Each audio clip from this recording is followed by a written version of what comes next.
Hi guys, I'm Seth. Welcome back to Warthog Defense. A powerful Ukrainian missile strike has ignited a massive explosion at the Russian ammunition depot in Semenivka, Melitopol district. The initial blast set off a chain of secondary detonation, rocking the region and sending shockwave as far as Melitopol itself.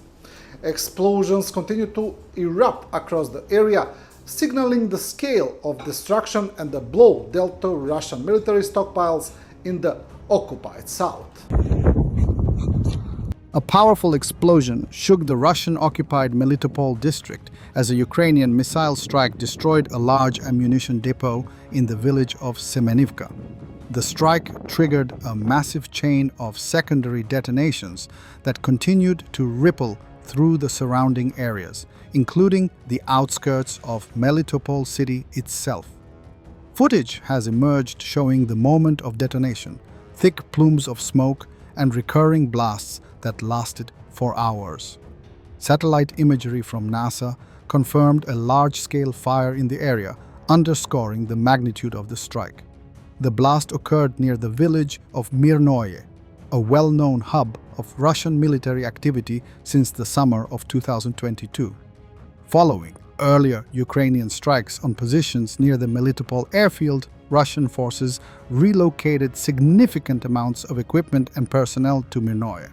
Today, thousands of Russian troops are stationed in and around the village, which now serves as a logistical and operational center for occupying forces. The depot's destruction is not just a tactical loss, but a serious logistical blow to Russian forces in southern Ukraine.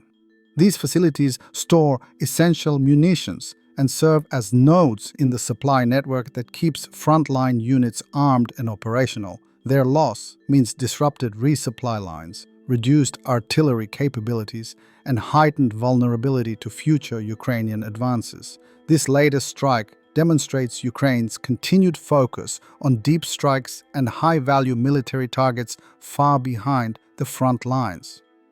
It also reflects a growing confidence in using precision weapons to undermine Russian control over occupied territories. As secondary explosions continue and fires rage on, the impact of this strike will likely resonate for days, both on the battlefield and within Russia's broader military planning. Thermobaric munition drop on a Russian position. Dracaris. A Ukrainian drone drops a thermobaric munition with precision on a house used as a shelter by Russian forces in Donetsk region. In the village of Torsk, the Russian military shot a civilian who was riding a bicycle. The 63rd Separate Mechanized Brigade, whose drone recorded the crime, said that the Russians deliberately shot the civilian and then killed him at close range. FPV drones and Ukrainian artillery later tracked down and destroyed the war criminals. There was no need for a trial. Instant karma worked. Our drone pilots and artillerymen eliminated all 3 Russians, the military reported. The Russian invasion army is failing to occupy the village of Torsk in the Lyman territorial community of the Donetsk region. Torsk is a part of the so-called Lyman salient, an area that prevents the enemy from advancing to Siversk, Lyman, and Slovyansk. The Ukrainian military liberated this village in October 2022 as part of a counter-offensive. Control of the village opens the way to the strategically important Lyman, which is a railroad and logistics hub. They have repeatedly reported that they had taken Torsk several times. They showed a video with several soldiers with a Russian flag. It was their momentary happiness.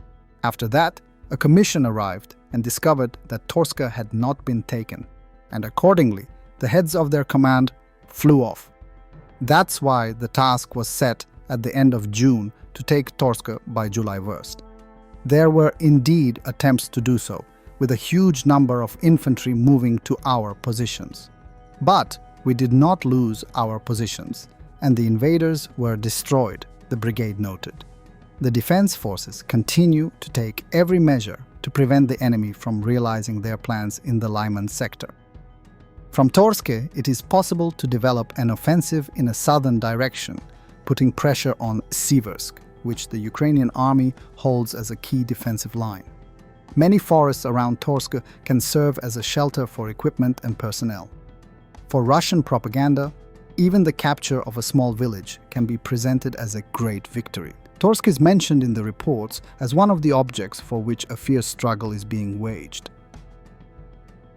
At least $2.9 million is reported to have been stolen during the construction of border fortifications in Russia's Bryansk region. The deputy governor, Nikolai Simonenko, has been raided by investigators pursuing a criminal case. Bryansk has become the third Russian region bordering Ukraine to become the focus of a scandal over corruption in the fortification program after Kursk and Belgorod.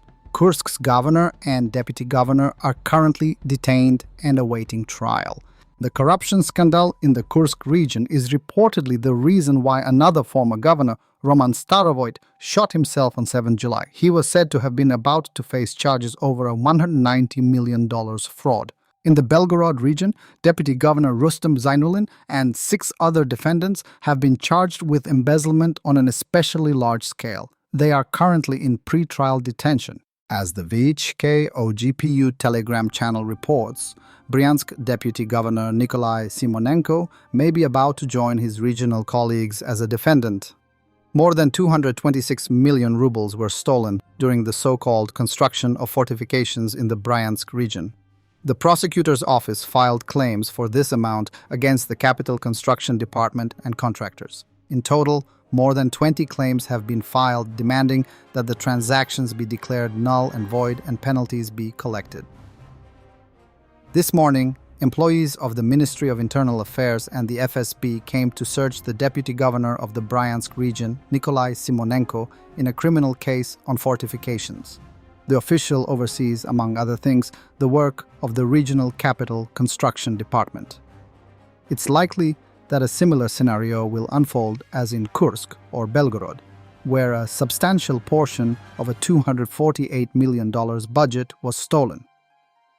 Former head of the Capital Construction Department of the Belgorod region, Alexei Soshnikov, and 2 of his subordinates have been arrested this week on embezzlement charges. Several business executives and Deputy Governor Rustem Zaynulin are already in custody. Sosnikov and Zaynulin are said to have used their official position for personal purposes and the interests of third parties to illegally enrich themselves.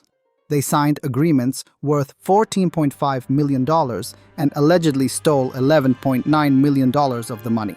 The purloined funds are said to have been washed through companies owned by cronies of Zaynulin and transferred to him.